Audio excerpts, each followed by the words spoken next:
Good morning, good afternoon, and good evening, everyone, and welcome. My name is Colin Mahan, and I'm a program manager at the NASDAQ Entrepreneurial Center. For those of you who may not know, the NASDAQ Center is a nonprofit dedicated to enabling entrepreneurs from all over the world to realize their maximum potentials and grow. Quick heads up, we're going to open up for live Q&A at the end of the event, so please submit your questions in the Q&A function at the bottom of your screen throughout the presentation. As you may just have seen in the chat, the NASDAQ Entrepreneurial Center, along with our partner Mentor Club, is launching a major new movement called Mentor Makers. And our aim is to have 1 million mentor hours banked by 50,000 mentors in support of entrepreneurs. 92% of small business owners agree that mentors have a direct impact on their businesses, yet currently 63% of small businesses don't have access to them. And we want to change that. We ask that you take a moment to tag one or more mentors on social media who have helped you along the way and challenge a colleague or friend to do the same. Just use #TagAMentor and #MentorMakers in the post and tag us at NASDAQ Center. By acknowledging your mentors, we hope to encourage others to do the same. Be sure to include a photo or video to win a chance for you or your mentor to be featured in the NASDAQ Tower in Times Square. Again, none of what we do could be possible without all the amazing support from our sponsors, including NASDAQ, Lehigh University, Bank of the West, KPMG, Wilson Sonsini, Woodruff Sawyer, BPM, NZTE, and Microsoft from Startups. We're humbled by their contributions. During these unique times, we're curious to learn how sentiment is among the entrepreneurs we work with. So we're going to get a quick start by taking a poll to let us know how you're feeling about your business right now and what's keeping you up at night. So I'm going to launch that poll. These questions help us understand how our entrepreneurs are feeling with regards to their business, and also help us understand the topics that you would like to learn more about as we provide real-time solutions for programming, workshops, and trainings here at the center. So I see the polls are rolling in. I'm going to give them another couple seconds. Thank you for your responses. Looks like we've got a decent amount, but I'm going to let a couple more seconds roll along. Thank you for your responses. I'm going to share these results with you all. So it looks like people are feeling more optimistic, which is great news. Some are anxious, which is understandable given this year and how trying it has been for just many, many reasons. What's keeping you up at night is finance at the top of the list, which is our subject for today. So that's good. You're in the right place. Followed by sales, marketing, and just surviving, which is totally understandable. So thank you for submitting those results. We hope to help answer some of those finance questions with our presentation today. Without any further delay, please join me in giving a warm welcome to our speaker, Melanie Velasquez. She's a senior lead relationship manager and VP of the New Mexico branch of Bank of the West. She's here to speak to you about unlocking capital through relationships, and we're super excited to have her. Melanie, over to you. All right. Well, thank you for such a warm introduction, and thank you all for participating in the live question and poll. Again, I want to introduce myself. My name is Melanie Velasquez. I am in Albuquerque, New Mexico. So if anyone has been out our way, but I know that this has been a very interesting year, to say the least. And so it is encouraging to see such optimism and that we're coming to the end of the year and we've been through some trials. But with my experience as a financial partner with my clients, I hope to answer some questions and open some thoughts and suggestions on how you can start unlocking capital through the relationships you may have. And I too was an entrepreneur, so I do understand and truly do know that it is a very difficult role. There's a lot of challenges as an entrepreneur, but it's people like you that really do make a difference and are the doers and the leaders in our communities and our business community. So I want to thank you all and for welcoming me and to be a part of this discussion. Please submit your questions and anything that we can help to add value and resources for you in this venture. So I'm going to share my screen and let's get started.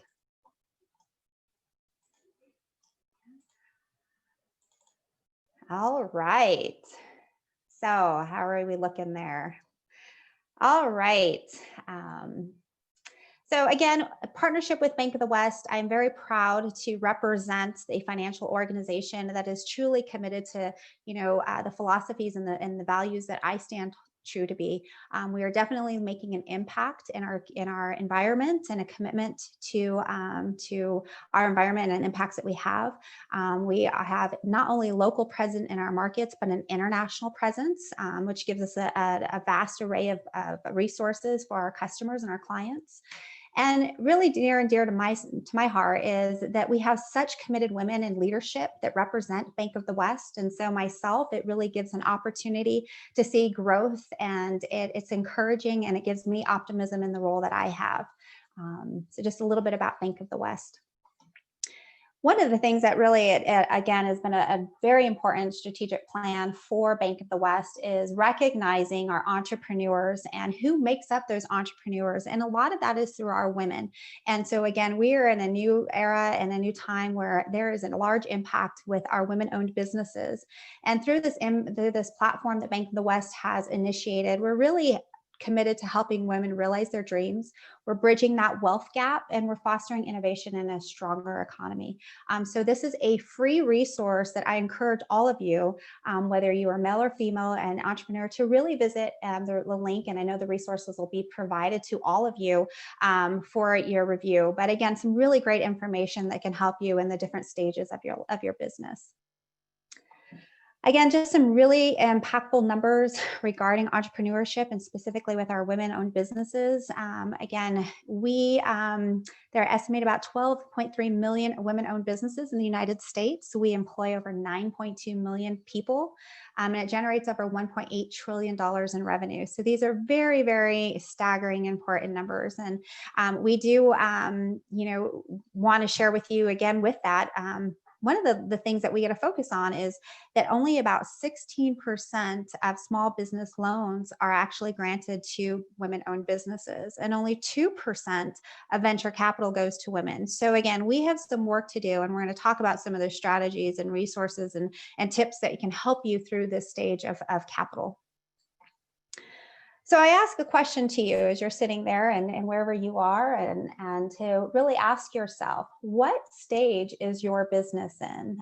It could be at the dreaming stage. And this is a really optimistic and exciting time. You've dreamt about this. This is your passion. This is your why.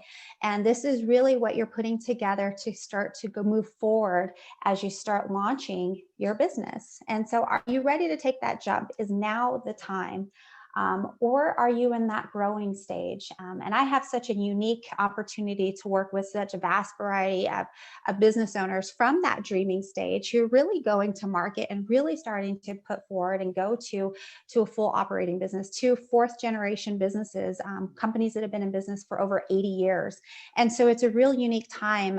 And we still all go through the same struggles and the challenges as business owners and leaders for our community. So again, ask yourself that, and make notes about where are you in your stage of business. As you're getting ready, and some of the things that the best practices that I would recommend that you really start focusing on, and even if you are established and you've been in business for some time, get back to some of these basics and make sure you've got the fundamentals in place. And these are some tips that I hope that either you've already started, or it gives you some direction as you're starting to go into that launching stage. And it is a high statistic that almost half, about 44% of businesses fail after 5 years. So what's going to make you succeed? What is your strategy to grow and to prosper, and even have an exit strategy? And that's something really important to think about as an entrepreneur and as a business owner. So very first thing you really want to consider is conduct your market research. Know what is the demand, what your competition, as you're developing your business plan, your market research is going to help guide you and give you the resources and the information to help build your platform. having a business plan is going to be more crucial than ever in today's time. As a lender and working with my clients, really going back to what those fundamentals of your business plan, knowing your numbers, knowing your financials, understanding your projections. What is it costing you to do business? And what is your gain and what's your profit? We really want to create profitable, sustainable businesses and not just allow it to continue to be a very expensive hobby or an interest. Let's really know our numbers and take that financial literacy very, very important. And I can tell you, as we walk through these different forms of financing, the capital that's available, we're going to want to see and know that our business entrepreneurs know their numbers and can tell the story. Finding a location. This may have changed in the last 9 months as we've seen such a shift in our business models going from not person-to-person sales, but really trying to attract our audience and our end customer through online, making sure that we have availability to, store pickups. So maybe that brick and mortar or that location may have changed, but at least you're understanding and aware of what that looks like in today's business culture.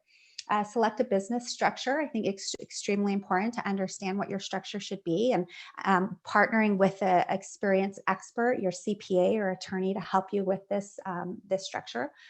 Pick a name. As basic as that sounds, it's very important. This is your branding, and this is what you're going to be recognized with. And then apply for any required licenses and permits that may be needed. Again, some of the tips that we really recognize our entrepreneurs and myself when I was in your shoes is, being able to go back and have a plan. If you fail to plan, you're going to plan to fail. So really putting in the homework that it takes. And I think during this pandemic, we've all recognized as business owners to go back to some of those basics and really understand what are the fundamentals of my business developed on. Do your marketing. More than ever, social media has been a successful platform. And I see that in multiple stages of businesses that I work with, from multi-generational to startups. Social media has been really a platform, and we see that be very successful. And maybe that's more of your avenue to gain your audience and your attraction. Tell your story. And as we walk through the different forms of capital and unlocking capital and financing options, we're going to see that having a story and your passion and your why is going to be crucial, and it's going to be the reason why people are going to invest. And if you can really give that compelling story, you're going to have a better chance of securing financial investments.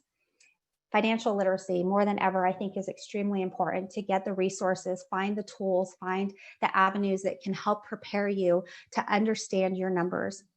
Know your budget. This is a great time to go in for a health check, as I like to refer to it. Look at your expenses, see where you can make improvements. Do that in your personal finances and do that with your business as well. And you'd be surprised how efficient and lean you can become. And knowing your projections, give best case and worst case scenarios. What's your best case? We saw a lot of optimism, which is fantastic. And I love seeing that in our business communities. But give your projections based on where you think you can be in the next 12 months, 18 months, and what are the triggers that might keep you from reaching that. And reinvest back into your business. As a financial institution or any of your other investing options, understanding that you've got skin in the game too is going to be extremely important. And create those partnerships. We're going to talk a lot about some partnerships and how you can leverage one another, but create that center of influence. Have those key people that are on your team, your attorney, your CPA, your banker will be extremely important. Your networking. This is going to be your village that's going to help you as you manage and you tackle through some of these obstacles you're going through. And I'm very, very passionate about giving back, being philanthropic with your time and your talent, finding a purpose and a passion. And it feels really, really good as a business owner and your communities to be able to give back. And it may not always be in those large dollars and investments, but it definitely is with your time and talent. And finding a coach and a mentor. And we'll talk about that as well. I think it's an extremely important part of being a business owner and an entrepreneur to constantly help you in that growing and your accountability. So I think we've got a poll question that we want to ask. How many of you have a current banking relationship? This may be with a credit union. It may be with a community bank or a larger financial institution.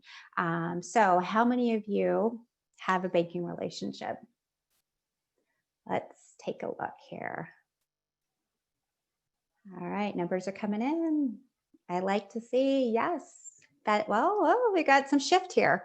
Think about your banking relationship. Think about, are you able to pick up the phone and call your contact? If you have questions regarding your accounts, maybe you want to see what tools and resources are available to manage your business. So we've got an even split here, a 50-50 split.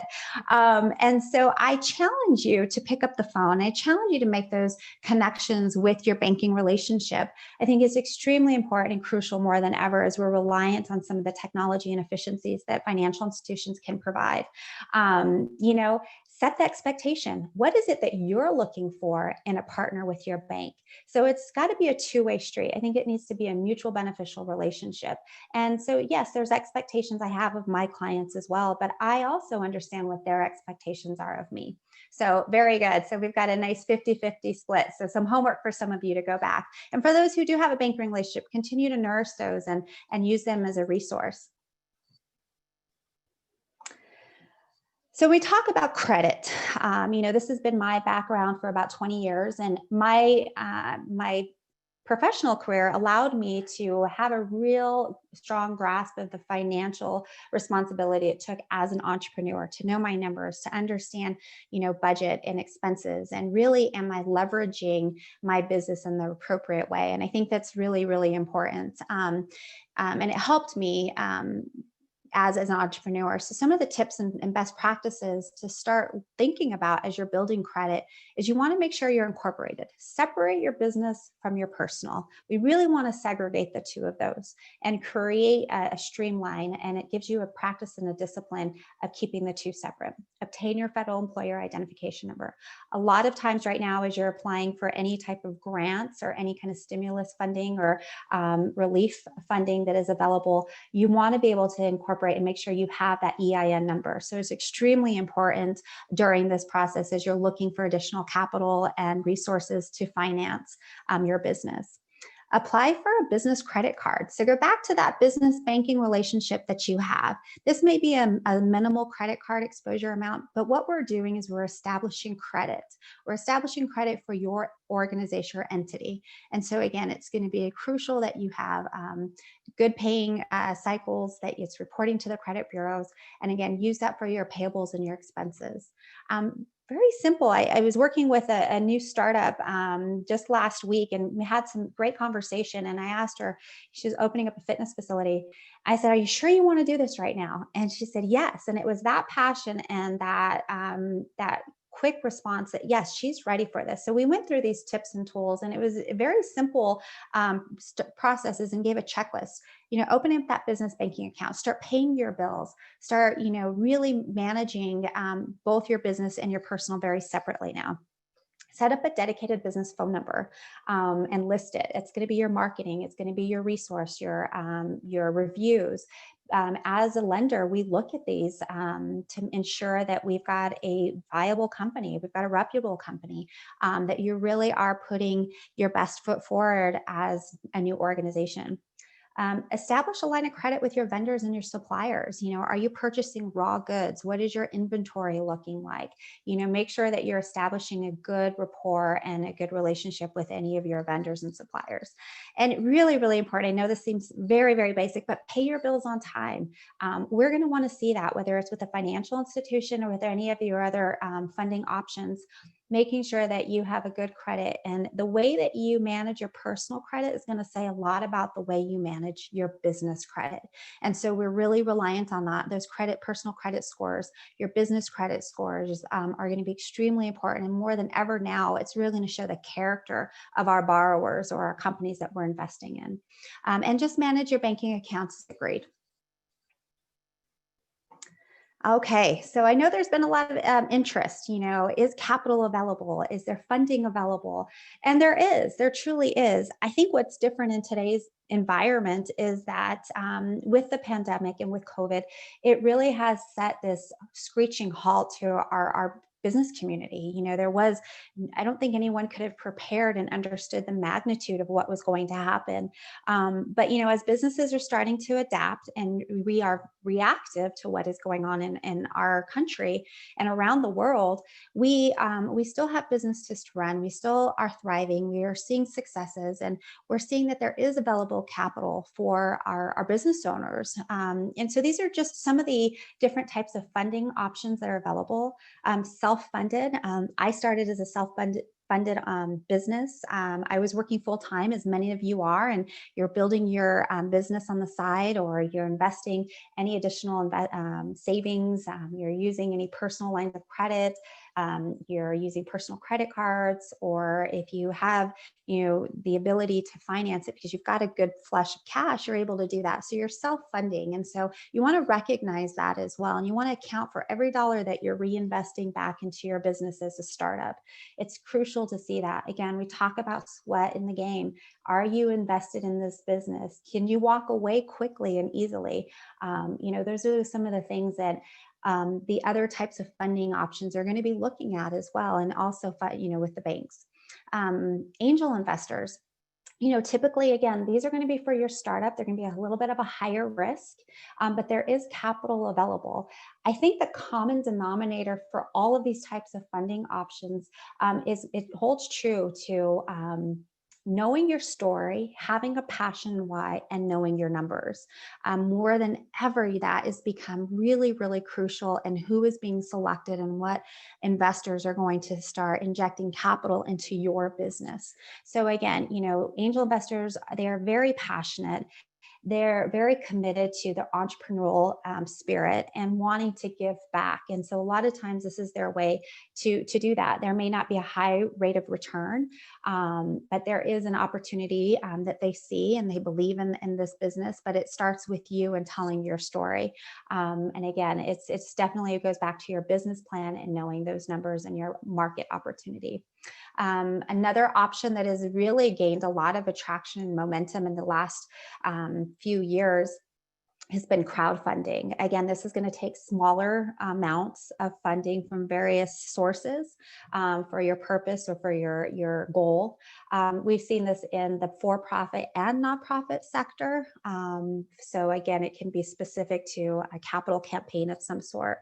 So again, in 2015, there was over $34 billion raised worldwide by crowdfunding. So large dollars that we're seeing. So again, there's opportunity there. And again, it's going to be smaller amounts, kind of more pools of resources for you. Many of you have looked at venture capital financing and funding. Again, this has been a lifeblood for a lot of our businesses and for startups. It is a way for investors to really make a sound investment. It is going to have a higher risk. They will be a little bit more active and involved and have an expectation with their companies that they invest with. But they tend to have availability to many resources that can help you through the marketing or development stages. So again, I can't stress enough that all of these components, we're looking from your angel investors, your crowdfunding, and your venture capital to know your numbers, know your projections, be very realistic with your evaluations, and really tell your story. That's what's really going to set you apart from your competitors and give you a higher success rate. Bank loans is really going to be my expertise. This is what I do on a daily basis, and it is unique because I can look at various businesses at these various stages, and we can convert and move and transfer into more of your conventional bank loans. And so we're going to kind of guide into that next topic and give you a little bit more detail, and hopefully this gives you a path that you can start focusing on. Again, financing is in the details. When you're applying for a loan or a line of credit with any of your financial institutions, you'll need to have a good understanding of your business financials. Know your profit and loss statements. Know your balance sheet. Know what your true asset is in your business. Understand your cash cycle and be able to be your advocate. You are pitching your story to me. make me understand what it is that you do, why we should be investing in you, why we should back your business in your capital request. Again, banks are going to typically be looking for some historical trends, about 3 years of business financials. We want to see profitability. I think it's extremely important. We're going to be looking at collateral as well for our financing. So again, an important aspect to see how you have positioned your balance sheet and what is available in the event that there is an approved loan that we need to secure a collateral position on a bank side. So again, we're really with your credit unions, your financial institutions, your community banks, we're all structuring very similar terms and loans for our borrowers. We also, and what I've worked and have had a great success with, is partnering with my community development financial institutions.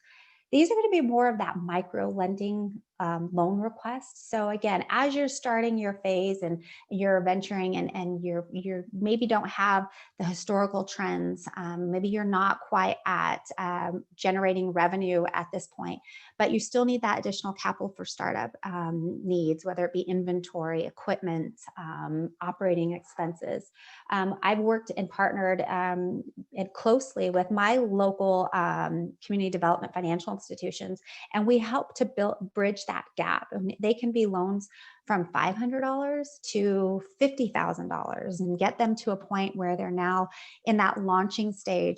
And then we convert them and we keep those dialogue and that communication open. And then before you know it, they're in the bank. We're looking at larger lines of credit. We're investing in real estate. We're expanding their manufacturing operations.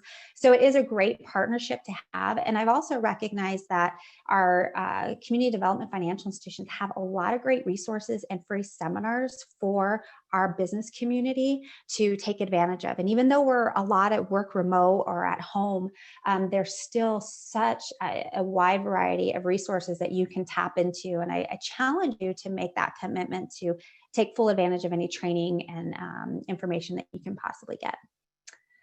So again, back to our loans and lines of credit, we're going to be looking at a minimum of at least, I'd say now, about 3 years of financials. We want to make sure that our guarantors, our shareholders and owners, have a good positive personal credit score of no less than a 680 credit score. And you want to make sure that you have your personal and your business tax returns and financials and any year-to-date financials that you can provide.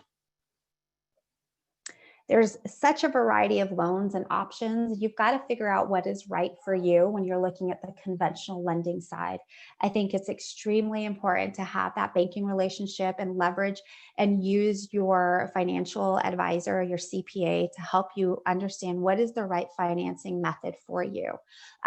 So again, Bank of the West is a preferred lender for the Small Business Administration. This is a great option. It gives you less down payments, longer terms to allow for a better cash flow position and lower monthly payments back to the bank on your loan. They're backed and guaranteed by the government as an SBA product.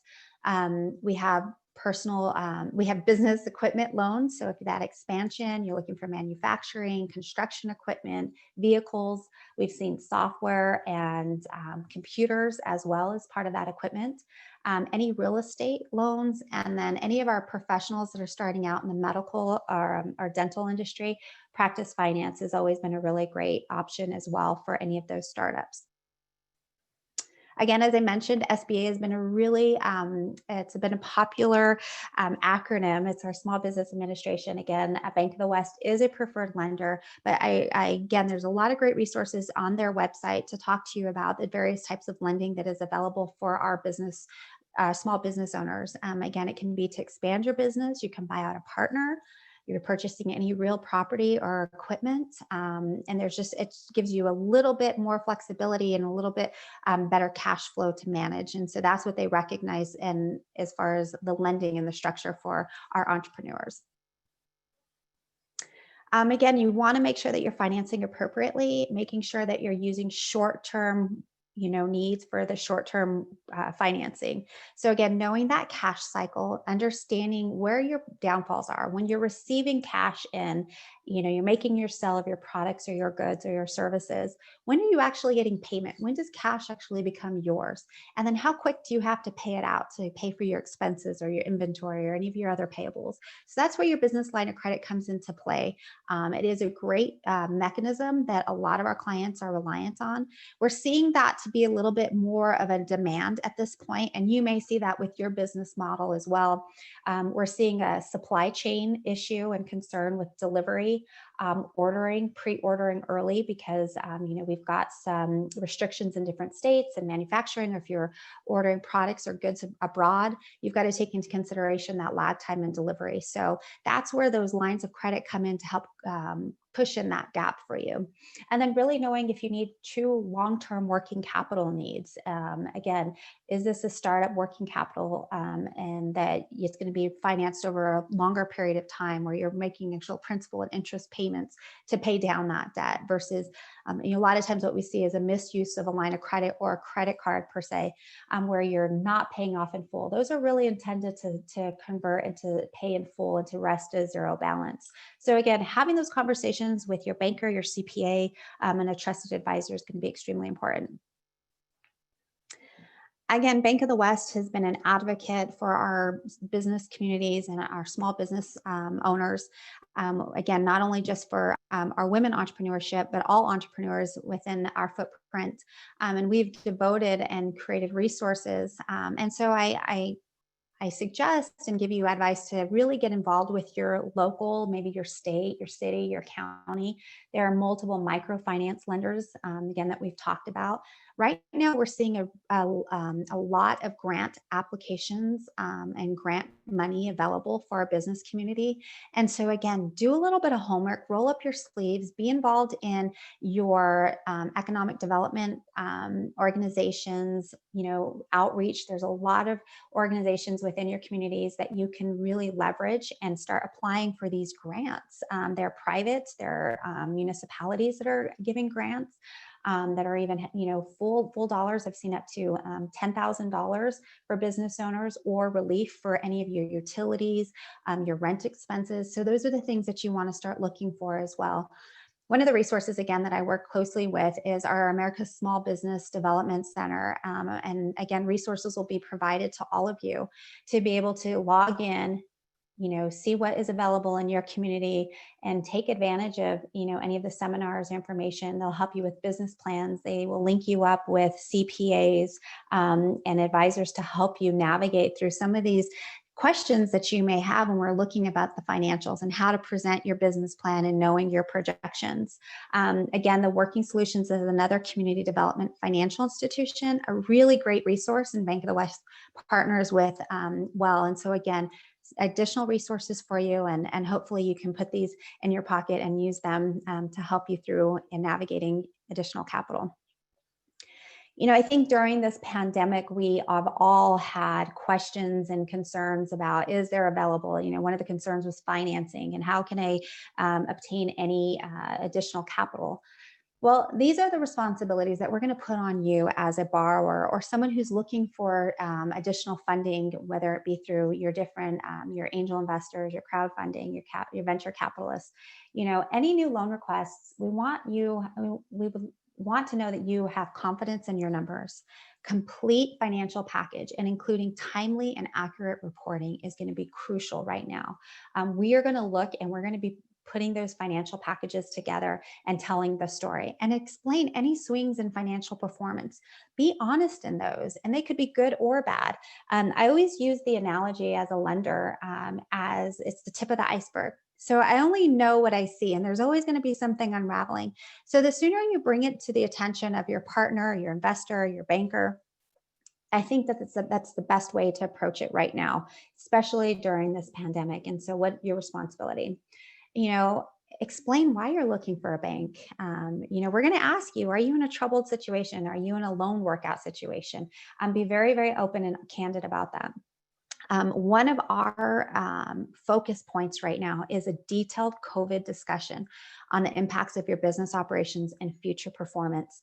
I think every financial institution, as well as any investor, is going to want to know exactly what it is that your plan to perform during and past this pandemic. I truly feel that it's going to be here for some time, that we are still seeing some deterioration in our businesses and financials.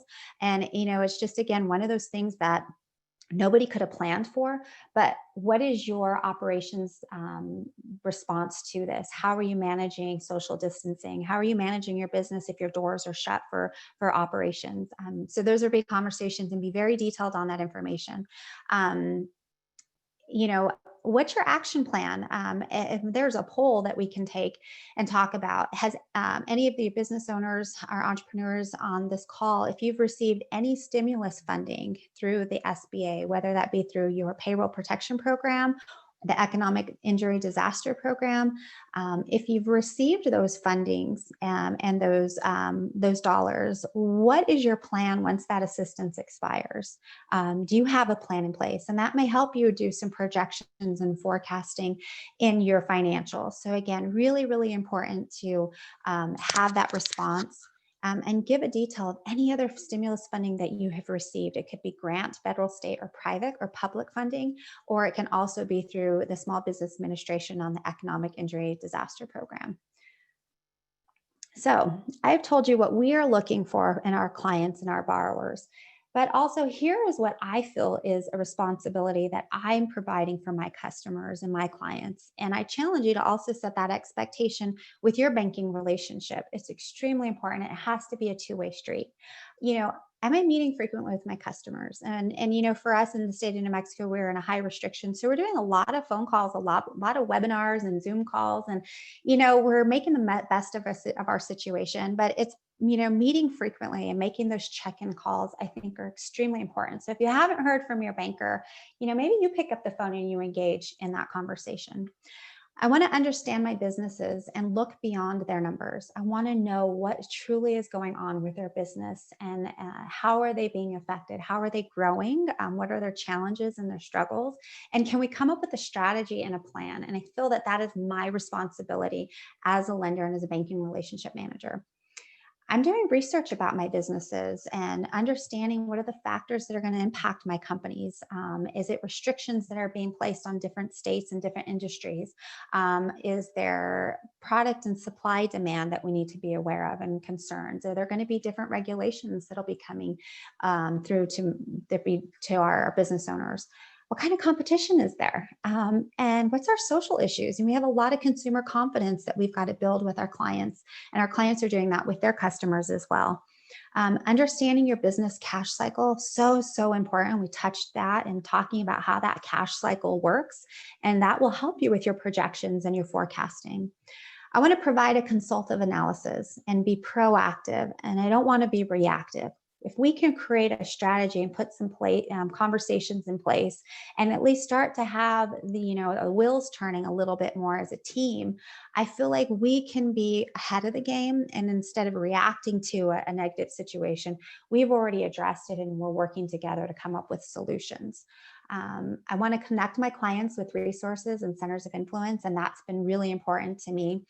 And it's great to see those relationships thrive and also businesses starting to work together, market together, brand together during this time. It's been really, really encouraging to see that.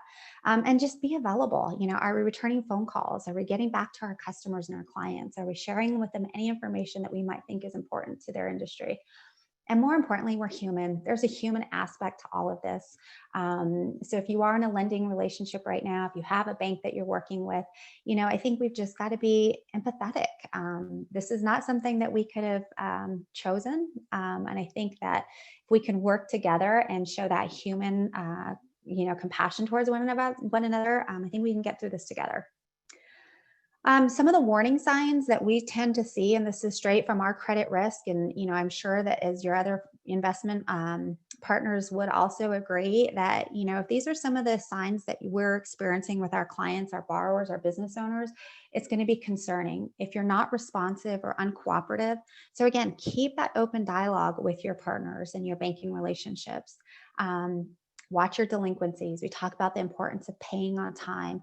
Pick up the phone call, talk to your vendors, talk to your suppliers, negotiate terms if you need to, negotiate rents with your landlords if possible. The last thing anybody wants is a rude awakening and not being paid. So again, try to have those open conversations. Again, we're all in this together. And what's your cash position? Has that decreased? Are we seeing low cash balances? Are you using credit cards or lines of credit a little bit more and not paying them off? Are we seeing any overdraft issues and concerns? So again, let's start having those conversations early in the game so we can come up with a strategy. We talk a little bit about cash cycle, and I don't want to overwhelm you with any of the details, but I do think it's extremely important. And the more that you are aware of how you're collecting monies and how monies are really being used in your business operations, I feel like you're going to have a better grasp of how you are turning your sales into profits and your goods and your services. So again, knowing what the length of time it takes to convert your cash into goods or services and then back into your account. So again, knowing that cash cycle as you're purchasing, your operating expenses, how you're receiving money from your customers. Can we create efficiencies and be more electronic and use our technology in our favor? Again, that's going to be really important. So the better the grasp that you have on your cash cycle, I feel that you will really have an understanding of how your business is running and operating.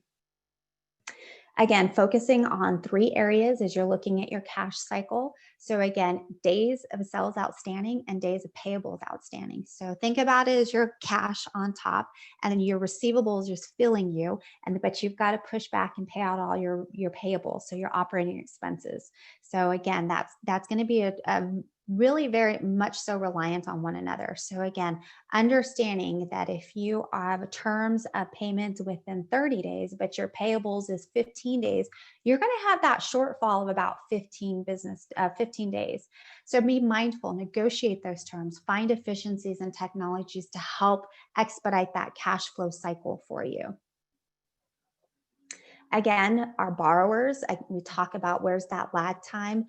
If you're using a line of credit, if you're having to rely on credit cards in that interim as you're collecting and receiving receivables and you're paying your payables. So leverage technology to reduce those days outstanding.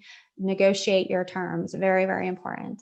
And then if you are a cash business and you've got your investments, understand, are you using your cash to be efficient? Are you investing? Are you understanding that there may be more potential for fraud? Are you being aware of what exposure you have that's out there when you do have excess liquidity or cash in your business model? So again, just transforming the conversation, understanding your cash position, focus on your product and your delivery and your terms. Know what your cash forecasting is going to need. How much cash do you truly need every month? Do you have a reserve? Are you investing those funds appropriately? Maybe it's back into inventory, back into your business. And be very strategic. Know your efficiencies, have best practices in place, leverage your financial institution to make sure you have solutions and you're using the technology that is readily available in our industry. And just having that understanding of truly what is your business bringing in and what are you taking out is going to help you in understanding how your projections and your financials are going to look. So if I could just give you just a few tips of advice. Again, I've walked in your shoes. I was an entrepreneur, a business owner for 5 years, had a successful exit strategy that I, again, was very mindful of, and it helped me get back into what I do. And what I feel my value in bringing, working with my business owners today is because I've been in your shoes. Invest in yourself. I can't stress this enough. Finding time to put back into yourself. That's your mind, body, your soul. Give yourself the time and re-energize yourself and make sure you're taking care of yourself, because when you're not at your best, you can't perform at your best, whether that be for your customers, your partnerships, your families, your employees. It is all extremely important. They're relying on you. Master one thing, become really good at one thing and then move to the next. I see a lot of entrepreneurs, we get stuck in the trenches and we get stuck, multitasking and we've got so much coming at us. We really got to take the time to really invest and master in one thing. create a network. I think your network is going to be extremely important to help you navigate through. You can pick up the phone and find a resource, answer questions. Having that coach and that mentor is going to be extremely important. They've been through some of the pitfalls and they can maybe help you avoid some of them. So that network becomes extremely important. And owning your business, you really, really want to own your business. Know your numbers, know what your asset is, have value in that business so that you can present, you can tell your story. And right now, more than ever, when you're looking for capital and you're looking for investments, take the time to really, really know your numbers and your forecasting and your projections, and just really have that sense of ownership when it comes to the financial performance of your company. Remember, problems are not barriers to success, they're the path to success. And I think that all of us are experiencing a time of challenge, and it's making us better at what we do. So I want to thank you all, and hopefully there was some great information, and we want to open it up and answer any questions. Amazing. Thank you so much, Melanie. I personally learned a lot, and I hope our attendees today. We got some great questions coming in. I was going to ask you for your final takeaway, but you just gave us 4 amazing ones. Yeah. So we covered it. Good. So I believe you covered this gently in the middle of the presentation, but somebody asked, what is the best way for a brand new business to go about securing funding when it's been operational for less than a year? Less than a year. Okay, so I definitely think that it's going to be focused on your business plan and your projections. That's going to be your compelling story. Find that passion. You've got to sell yourself. You've got to sell your business, and no one can do it better than you. Even if you haven't gone to market, maybe you haven't generated sales or revenue at this point, you still have an idea. You have the fact finding and the research that supports why you're going into business. So definitely that's going to be your story, and that's going to be your approach. So again, forecasting, projections, and tell your story. Amazing. And you also gave us some resources that we're going to follow up with after this to check out some CDFIs who do some of that stuff as well, right? Absolutely. Great. Another good question that I really like from the pre-submitted ones. Okay. Are there some tactical strategies for the initial first touch point if you don't have a personal referral to either an investor, a bank? For example, like a cold email versus a cold call, what to write or say, and even if there's a specific day or time, if that matters. Okay, yeah. I think, well, we're all in this new unique environment where we're mostly working from home. I think our weekdays are getting blended into our weekends, and there's not really that traditional 8 to 6 kind of work day that we're used to. So I think, the most important thing you can do is ask for recommendations. Ask for referrals. I think a lot of that in my research and looking at alternate types of funding is that, how did you find me? If you have a warm introduction and a referral or recommendation and someone that you can reference, that's always helpful. I think you really want to be very clear in what your ask is, what your need is. You want to be mindful of the time and be prepared. And so I think email is always great. I've recognized that picking up the phone has been it's been a more successful tool. I think we get so lost in emails, and think about how many emails we all get every day. I don't know if we always read them thoroughly. So picking up the phone, writing that hand thank you card is very important. But I think just continuous, making those connections and then follow up is important. Amazing. That's super helpful. Yeah, email is busier than ever these days. So we've got a question from Gregory. Thank you, Gregory. While creating my business plan, sorry, my screen's moving around. I have found that I keep referencing future expansion and projections. Where should I start? Is there the minimum I need or phased approach over the next 5 to 10 years? So that's a great question. So I think really making sure that you have perfected what your current needs are. What is your current model, and what are you doing successful, and why are you making that leap for the expansion? Is it that you need a larger space? Do you need more equipment? Do you need more personnel as you're expanding? So if you can think through that diagram of what's really going to get you there and what's going to give you the highest return, your investors are going to look for that. Your bankers are going to look for that on traditional financing. So again, understanding what's working for you right now. And is this a profit? And is this a model that's working? And should you expand and ask for additional, growth or financing?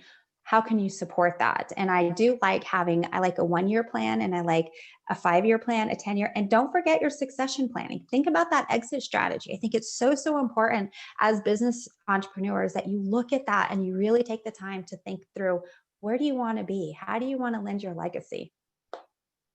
That is great advice. We've got a question that I'm even curious on, that you mentioned, EIDL or EDILs and PPPs. Mhm. They're asking if they could still apply for EIDLs if they already got a PPP loan.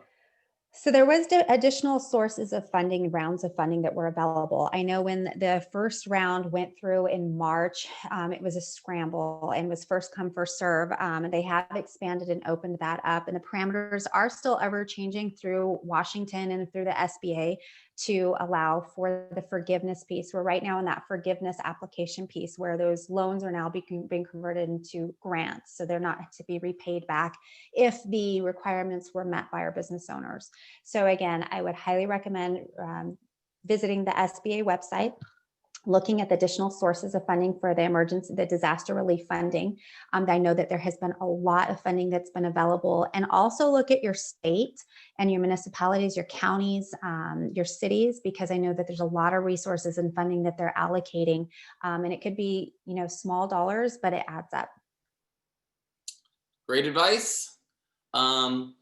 Kamlanbi, and sorry if I didn't pronounce your name correctly, but she says, Melanie, thank you for your great insights. How does your personal credit impact your business credit score?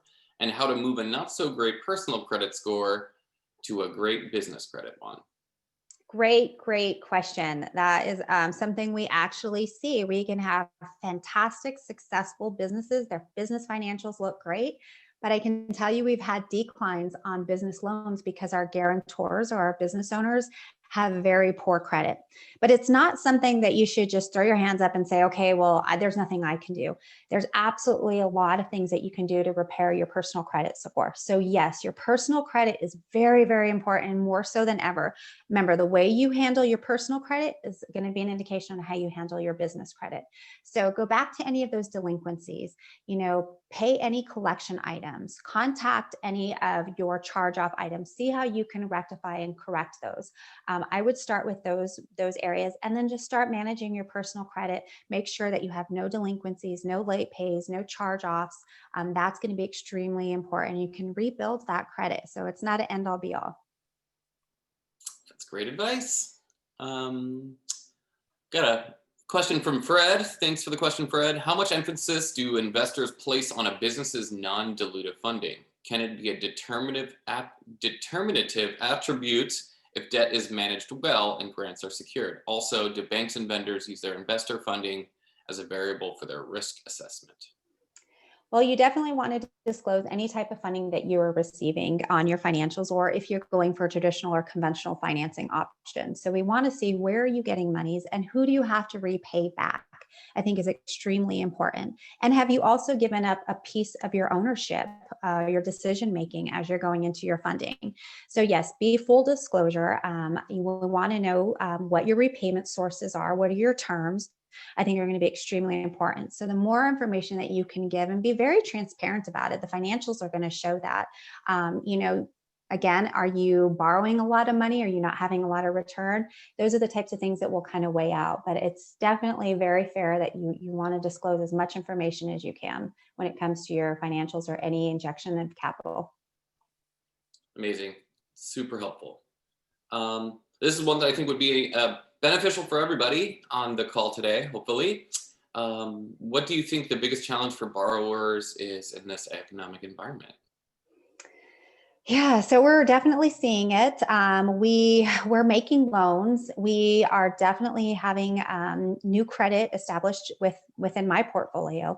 I think right now, being able to react and know your numbers is going to be important to the response to COVID and what the pandemic has done in your state, in your city, in your industry. I think the challenge is, we're afraid to tell them, the bad news, but I think that's going to be a really good open conversation. It's a strategy. So when we're preparing and putting together terms or structure for loans or financing or for investments, I think that's extremely important. So yeah, I think that the more you can give detail, give your response. What's been your reaction? Did you shift your model during this pandemic? And then making sure you've got timely and accurate financials is going to put you ahead of the other applicants. Totally, definitely trying times. All right, well, one last question before I let all of you amazing entrepreneurs back to running your businesses. But so this one I think would be valuable for anybody, no matter what stage they are. You're a successful entrepreneur yourself. So what's one of the most crucial leadership skills that you've learned, and how do you suggest they apply it to scale their own business?